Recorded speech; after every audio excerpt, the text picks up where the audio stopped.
اب سنو ایک اور حدیث، یہاں تک تم پریشان ہو چکے ہوں گے، اتنے پریشان ہو چکے ہوں گے کہ کبھی قبرستان کی طرف سے گزر رہے ہوں گے تو حضور فرماتے تم قبروں والوں کو دیکھ کر کے یہ تمنا کرو گے کاش اس کی جگہ میں ہوتا تو اچھا ہوتا، کیونکہ وہ فتنوں سے بچ کر چلا گیا، ہم سے پہلے چلا گیا، اب محفوظ سویا ہے، اور ہم روزانہ ایک نئے فتنے کا مقابلہ کر رہے ہیں۔ یہ کیفیت آئے گی ایمان والوں پر۔ اور اتنا ہی نہیں، اور آگے اللہ کے نبی صلی اللہ تعالیٰ علیہ وسلم فرماتے ہیں مومنوں پر جو شر کا زمانہ آئے گا وہ ایسا ہوگا کہ پوری دنیا میں قرآن کے صرف لفظ باقی رہ جائیں گے، قرآن نہیں رہے گا، لفظ باقی رہ جائیں گے، اور مسلمانوں میں نمازوں سے دوری، یہ ساری چیزیں آ جائیں گی، قرآن تک ان کے بیچ میں نہیں رہے گا، قرآن کے لفظ رہ جائیں گے۔ کا مطلب یہی ہے کہ قرآن تو موجود ہے لیکن کتنوں کے پاس ہے؟ پاس میں ہونے کا مطلب یہ نہیں ہے کہ پٹھے والا، پیپر والا قرآن، وہ تو گلے میں بھی لٹکا کر کے گھومو، اس سے کیا ہونا ہے؟ جب قرآن نہ پڑھنا آتا ہے، نہ سمجھ آتی ہے، اور نہ عمل کرنا آتا ہے، تو کیا یہ آج حالت نہیں ہے؟ قرآن کتنے کے پاس، کتنے لوگوں کے پاس ہے؟ مجھے عجیب وہ مضحکہ لگتا ہے، لوگ قوالیوں میں تو جھومتے ہیں اور قرآن کی تلاوت ہوتی ہے تو انہیں کچھ نہیں اثر ہوتا، ان کو تو لگتا ہے کب ختم ہو رہی ہے، قرات کتنی لمبی کر رہے ہیں مولانا صاحب، نماز میں لمبی قرات ہو رہی ہے، قرآن اللہ کا کلام ہے، تمہیں سمجھ میں آ رہا ہوتا تو تم کو پتہ ہی نہیں چلتا کہ رکعت کب ہو رہی ہے، اکا دکا جس کو قرآن ہوتا ہوگا۔ تو اللہ کے نبی صلی اللہ علیہ وسلم نے فرمایا ایک زمانہ ان پر آئے گا کہ ان کے پاس قرآن ہی نہیں ہوگا، تو صحابہ ڈر گئے، اتنا شر آئے گا ان کے پاس؟ حضور نے یہ بھی فرمایا چرواہے لوگ ہوں گے، کم ذات کے لوگ ہوں گے، لیکن بڑی بڑی عمارتیں بنا کر سجا رہے ہوں گے، سب گھروں کی زیب و زینت میں لگے ہوں گے، آرائش میں لگے ہوں گے۔ آج یہ تو دیکھنے کو ملتا ہے، بلکہ یہ بھی فرمایا میرے آقا صلی اللہ علیہ وسلم نے کہ وہ بڑے بڑے تختوں پر بیٹھ کر حکومت بھی کریں گے، وہ سب علامات آج دیکھنے کو ملتی ہیں۔ ہر چھوٹا بڑا، بڑے لوگوں کی بات تو الگ ہے، ایک چھوٹا سا آدمی بھی آج سب اس زیب و زینت میں لگا ہوا ہے، مسجدیں سجا دی جائیں گی اور اس میں نمازی نہیں رہیں گے، سب مسجدیں ماربل کی ہیں، سب مسجدوں میں قالین ہے، تقریباً مسجدوں میں اے سی ہے، سب آرام دہ چیزیں سب، لیکن سجدہ کرنے والوں کے لیے مسجدیں ڈھونڈ رہی ہیں، نہیں ہے۔ یہ وہ زمانہ آئے گا، نبی پاک نے جب یہ فرمایا تو صحابہ کرام رضوان اللہ تعالیٰ علیہ مجمعین جو سوال کر رہے تھے، اب ظاہر سی بات ہے، اب میں نے اتنی علامتیں جو بتائی، ڈر اور خوف لگ رہا ہے کہ نہیں لگ رہا ہے؟ ڈر اور خوف ہے کہ نہیں؟ کہ ایسا زمانہ آئے گا کہ لوگ ہم کو مومن ہونے پر تانا دیں گے؟ اور اتنا ہی نہیں، حضور نے یہ بھی فرمایا قتل عام بڑھ جائے گا، حرج بڑھے گا، لالچ کی بنیاد پر 100 لوگ ہوں گے تو 99 قتل ہو جائیں گے، ایک بچ جائے گا، اتنے زیادہ قتل عام، موتیں زیادہ ہونے لگ جائیں گی۔ اب یہ سب تھا جو شر کا زمانہ ہے، تو حضرت حذیفہ نے فرمایا یا رسول اللہ صلی اللہ علیہ وسلم اس شر کے بعد کوئی خیر آئے گا کہ نہیں آئے گا؟ حضور نے فرمایا گا ہاں آئے گا، جب پوری دنیا میں اس طرح کا ظلم عام ہو جائے گا، اللہ امام مہدی کو پیدا فرمائے گا، یہ خیر کا زمانہ ہوگا، یہ خیر کا زمانہ ہوگا۔ حضور اکرم صلی اللہ علیہ وسلم فرماتے ہیں پھر مہدی کو اللہ پیدا فرمائے گا اور مہدی پوری امت کو جمع کرے گا اور پوری دنیا میں صرف ایک کلمہ گونجے گا، لا الہ الا اللہ محمد رسول اللہ صلی اللہ علیہ وسلم۔ یہ حدیث پاک میں نے پوری سنائی جو حضرت حذیفہ رضی اللہ تعالیٰ عنہ سے مروی ہے۔ اس شر کے بعد ایک خیر آنے والا ہے، لیکن اس خیر کے آنے تک ہمیں انتظار تو ہے، یہاں تک کہ لوگ بھول چکے ہوں گے دین کو۔ نبی پاک صلی اللہ تعالیٰ علیہ وسلم نے امام مہدی کے ظہور سے پہلے جو چیزیں ہیں اس کے لیے ارشاد فرمایا کہ لوگ دین پورا بھول چکے ہوں گے، قرآن ان کے بیچ میں نہیں ہوگا، تب امام مہدی آئے گا۔ دعا تو ہم یہ کرتے ہی ہیں کہ اللہ تعالیٰ امام مہدی کا زمانہ عطا فرمائے. ہر ایک کی خواہش ہے جو امام مہدی کا ظہور اور تذکرہ سنتا ہے وہ ایک پرچم تلے پوری دنیا جمع ہوگی. وہ دور کیسا ہوگا؟ اس چیز کے لیے تمنا تو سب کرتے ہیں لیکن دعا یہ بھی کرو اس دور کے پہنچنے تک. یہ جو شر کا زمانہ، یہ جو فتنوں کا زمانہ ہے، اللہ اس میں صبر اور استقامت عطا فرمائے. جو اس میں سے بچ کر نکلا وہ ایمان والا ہے. عزیزان گرامی وقار، آج کے حالات میں اور حضور اکرم صلی اللہ علیہ وسلم نے یہ بھی فرمایا لا تقوم الساعة حتى يخرج 30 دجالون 30 کذابا، یعنی حضور فرماتے 30 کے قریب دجال آئیں گے. وہ جو کانا دجال ہے وہ بعد میں آنے والا ہے. وہ حدیث وہیں تک ختم نہیں ہوئی. حضرت حذیفہ کی جو حدیث ہے، پھر سے شروع سے میں آپ کو بتاؤں. انہوں نے کہا ہم کفر میں تھے، جہالت میں تھے، اللہ تعالیٰ نے انعام فرمایا اور ہم خیر میں آئے، اسلام میں. تو یا رسول اللہ اس خیر کے بعد کوئی شر ہے؟ حضور نے فرمایا ہاں اس شر آئے گا. میں نے بتایا شر. پھر امام میں حضرت حذیفہ نے پوچھا اس شر کے بعد پھر خیر آئے گا؟ حضور نے فرمایا ہاں آئے گا. امام مہدی کو اللہ تعالیٰ مبعوث فرمائے گا، پیدا فرمائے گا. پھر حضرت حذیفہ نے فرمایا وہ خیر کے زمانے کے بعد پھر شر آئے گا؟ حضور نے فرمایا ہاں اتنا شر آئے گا کہ قیامت آئے گی اور تم رب سے ملاقات کرو گے. یہ آخری دور ہے. یعنی یہ نہیں ہے کہ امام مہدی کے دور کے بعد پھر سب کچھ صحیح ہو جائے گا. وہ زمانہ لیمیٹڈ ٹائم کا ہے. اس کے بعد پھر شر آئے گا اور ایسا شر آئے گا کہ پوری روئے زمین پر کوئی کلمہ پڑھنے والا ہی نہیں رہے گا. قیامت ایمان والوں پر نہیں آئے گی، اتنی بات یاد رکھو. پوری روئے زمین پر ایک بھی ایمان والا ہوگا تب تک قیامت نہیں آئے گی. قیامت صرف اور صرف کفار و مشرکین پر آئے گی. قیامت وہ سب سے بڑی آزمائش. بہرحال جن آزمائشوں سے ہم آج گزر رہے ہیں اس میں اللہ کے نبی صلی اللہ علیہ وسلم نے فرمایا اصبرو، صبر کرو، صبر کرو. صبر دو قسم کا ہے، صبر علی المصائب، صبر علی المعاصی. مصیبتوں پر بھی صبر کرنا ہے، یہ آسان ہے. جو بڑا صبر ہے نا وہ دوسری قسم کا ہے. حضور پاک صلی اللہ علیہ وسلم نے فرمایا صبر کرو. صبر، مشقت آئی، مصیبت آئی، کوئی اس طرح سے گھر گیا پریشانیوں میں کہ نکلنا مشکل ہے، یہ سب اس کو کہتے ہیں صبر علی المصائب. مصیبتوں پر صبر کرنا یہ چھوٹا ہے. اور بڑا صبر کیا ہے؟ خواہشات نفسانیہ اور گناہوں پر صبر کرنا، یہ بڑا صبر ہے. یہ بڑی آزمائش ہے.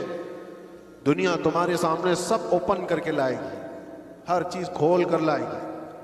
ایک حدیث پاک یہ بھی اللہ کے نبی صلی اللہ علیہ وسلم فرماتے ہیں فتنے ایسے ظاہر ہوں گے تم پر، ایسے ظاہر ہوں گے کہ شام میں مومن ہوں گے، صبح کافر ہو جائیں گے.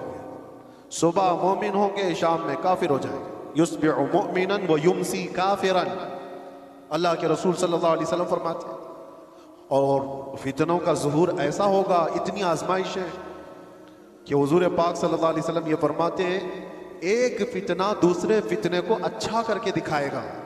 یہ اچھی چیز ہے، یوز کرنے والی چیز ہے. یہ بہت سارے لوگ ان فتنوں کو بہتر سمجھ کر کے اس میں ملوث ہو جائیں گے.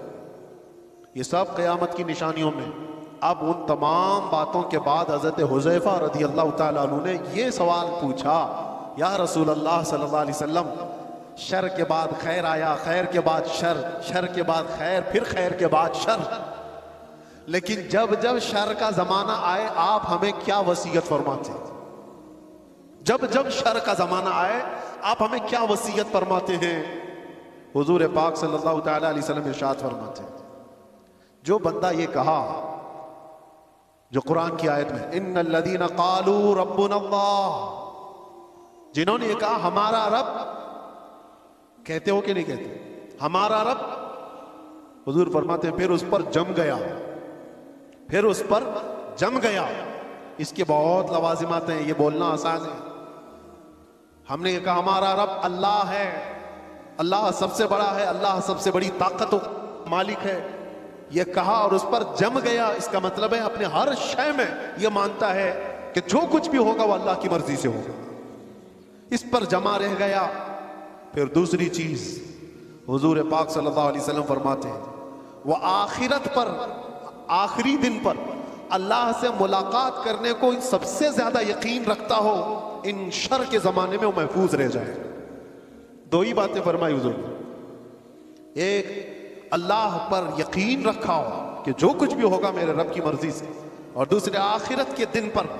یہ بہت اہم بات ہے، تم کو اگر یقین ہو جائے کہ مجھے آخری دن کھڑا ہونا ہے میرے رب کے حضور، فَمَن يَعْمَلْ مِثْقَالَ ذَرَّةٍ خَيْرًا يَرَهُ وَمَن يَعْمَلْ مِثْقَالَ ذَرَّةٍ شَرًّا يَرَهُ۔ اس کا مطلب جانتے ہو؟ اللہ فرماتا ہے جو ذرہ برابر، ذرہ بہت چھوٹا ہوتا ہے، یہ ہوا میں جب اڑتی ہوئی چیزیں ہیں نا، اس میں باریک جو سب سے باریک چیز ہوتی ہے اس کو ذرہ کہتے ہیں، وہ پکڑ میں بھی نہیں آتی، جو ہوا میں دکھتی ہے۔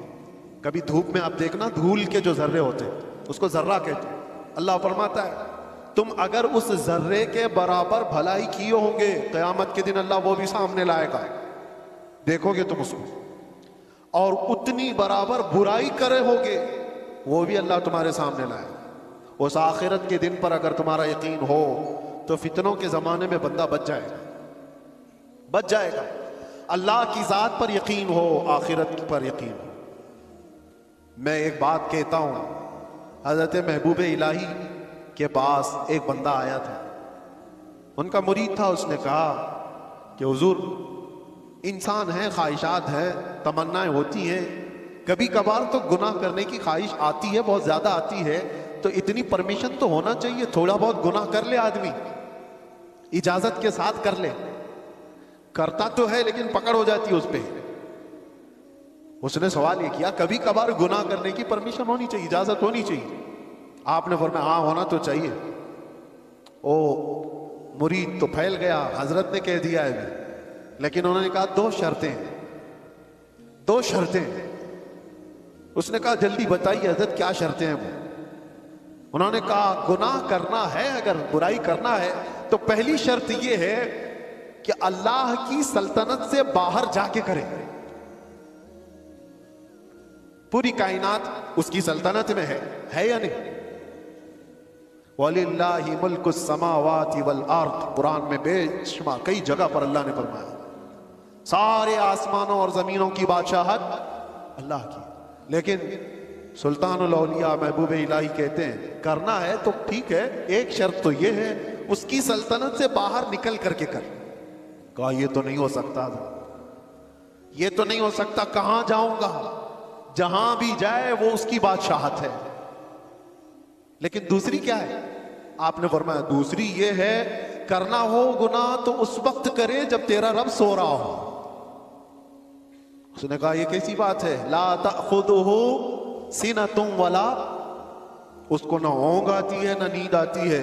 اللہ لا الہ الا هو الحی القیوم، وہ اللہ حی اور قیوم، ہمیشہ سے زندہ، ہمیشہ زندہ رہنے والا، ہر شے کو اپنی قدرت سے قائم رکھنے والا، اسے اونگ بھی نہیں آتی، نیند بھی نہیں آتی، ہر چیز کو وہ دیکھ رہا ہے۔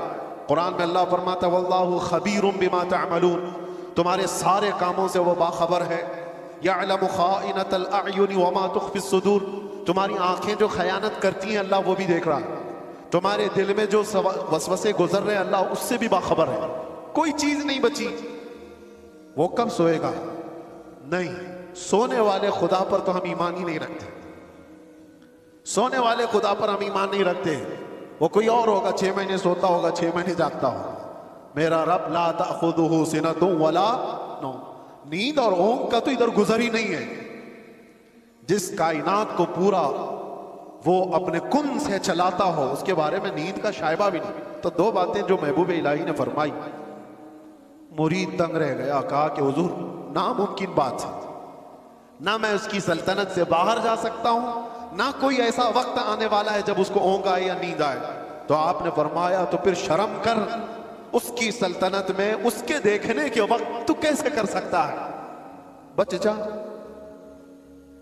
اس کے بعد پھر دوبارہ سوال نہ کرو۔ میرے عزیزوں ان فتنوں کے دور میں، شر کے زمانے میں اگر تم بچ سکتے ہو تو یہ ایمان کہ میرا رب اللہ ہے، پھر اس پر جم جاؤ۔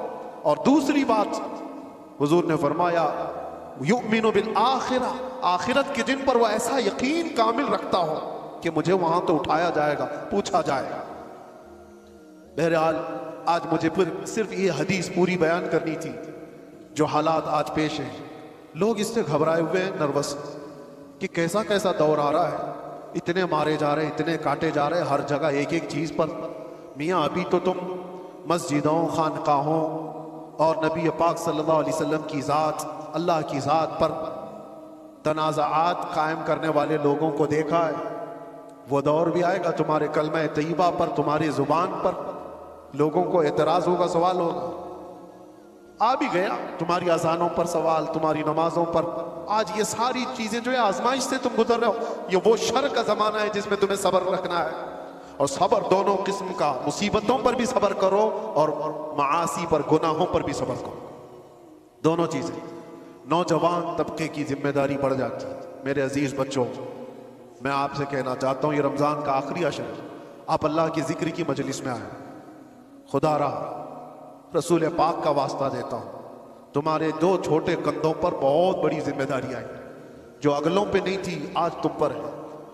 تمہاری پوری جنریشن جو بعد آنے والی ہے وہ تمہارے ہر نقل و حرکت کو دیکھے گی اور اس کو کاپی کرنے والی ہے۔ تم بزدل رہو گے تو نسلیں بزدل ہوں گی، تم گنہگار عیاش رہو گے تو تمہاری نسلیں اسی طرح سے پیروکار بن جائیں گی۔ تمہارے ان کندھوں پر بہت بڑی ذمہ داری ہے۔ کیا میرے مصطفیٰ کریم صلی اللہ علیہ وسلم سے اتنی محبت بھی نہیں ہے تمہیں کہ اپنے عیش و عشرت کو ٹھوکر مارے ہم؟ دنیا جو چاہتی ہے ویسے نہ بن کر کے آمینہ کا لال جیسا چاہے ویسے بن جائیں؟ کیا اتنی چیز قربانی ہم نہیں دے سکتے اس دور میں؟ جہاں لوگ تمہارے رب پر سوال کریں، قرآن پاک کو جلا دیا جائے، تمہارے بزرگوں کی قبریں اکھاڑنے کی بات ہو، اب بچا کیا تمہارے اوپر؟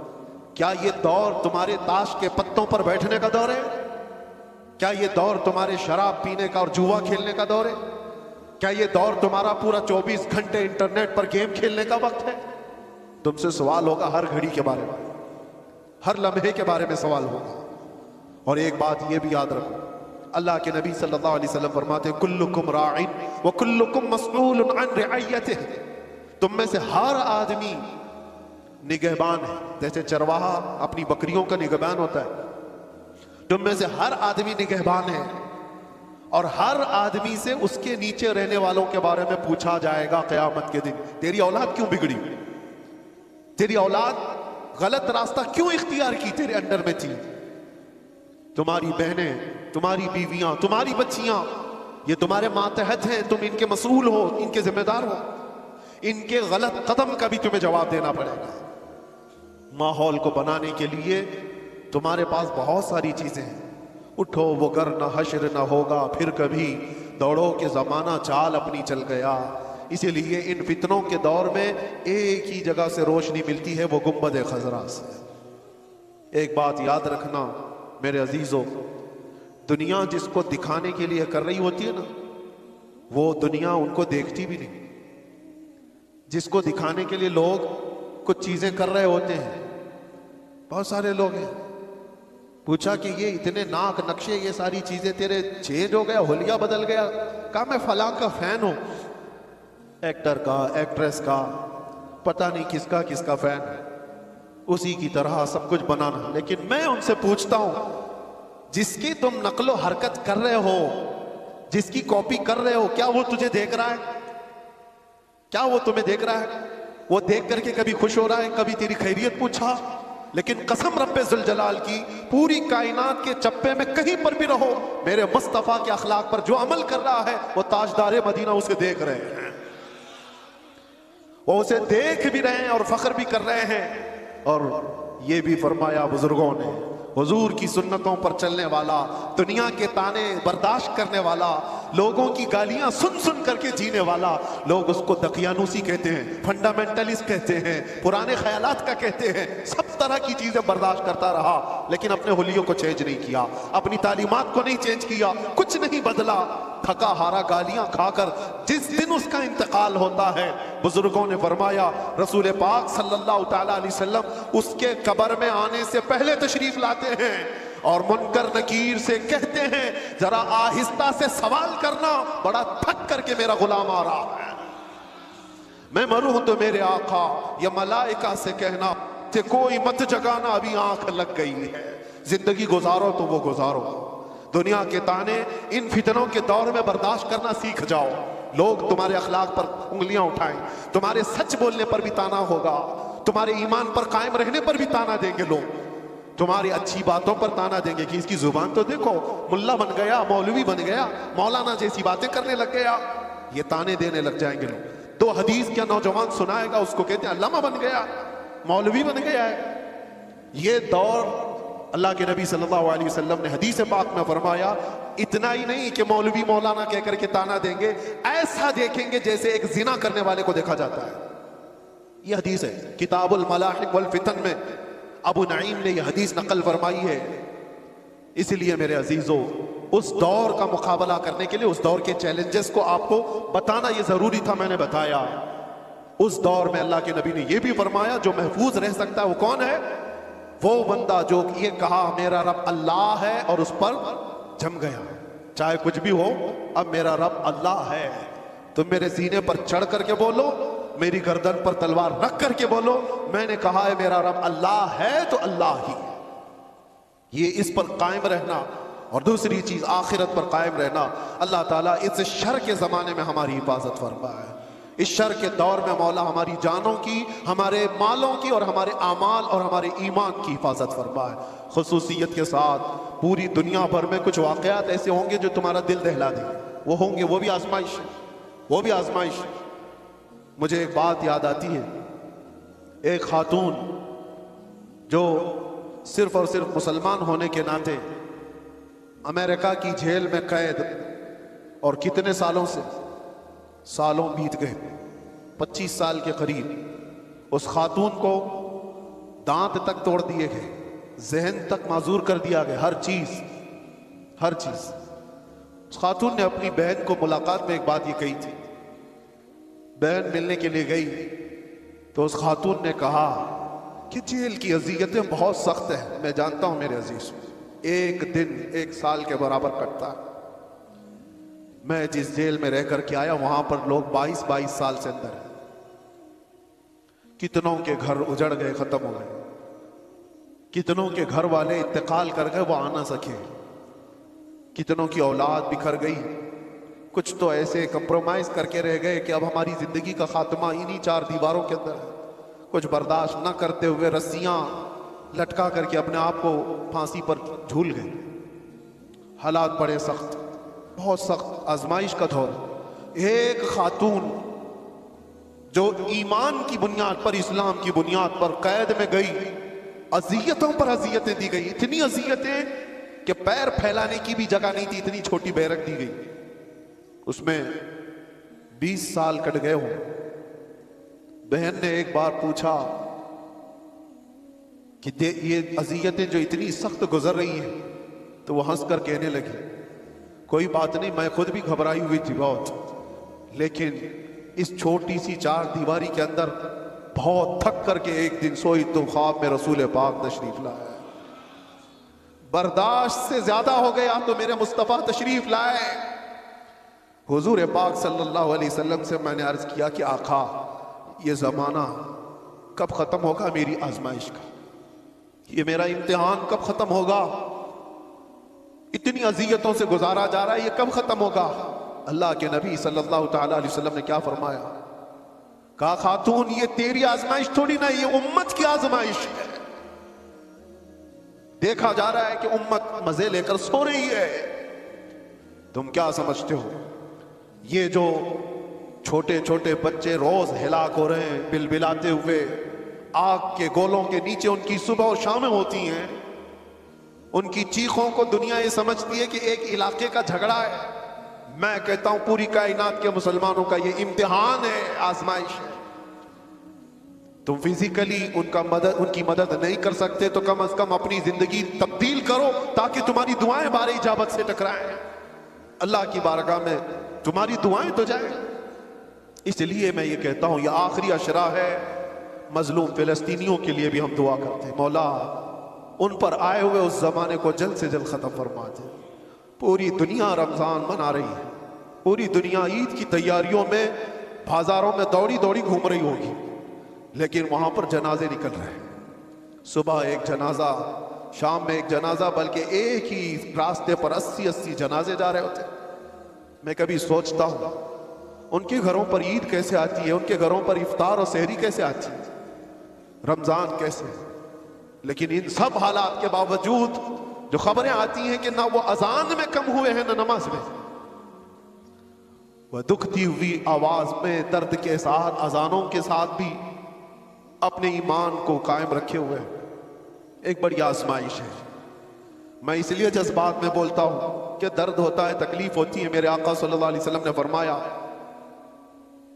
میں پھر سے اپنے لہجے میں کہتا ہوں، کچھ کتوں کو ان باتوں پر یہ تکلیف اگر ہوتی ہو کہ کہیں اور تکلیف ہو رہی ہے تو آپ کو بولنے کی کیا ضرورت، تمہیں پتہ ہی نہیں ایمان کسے کہتے ہیں۔ میرے آقا نے فرمایا، مثل المؤمن کمثل جسد اذا اشتكى عضو تداعى له سائر الجسد بالسهر والحمى۔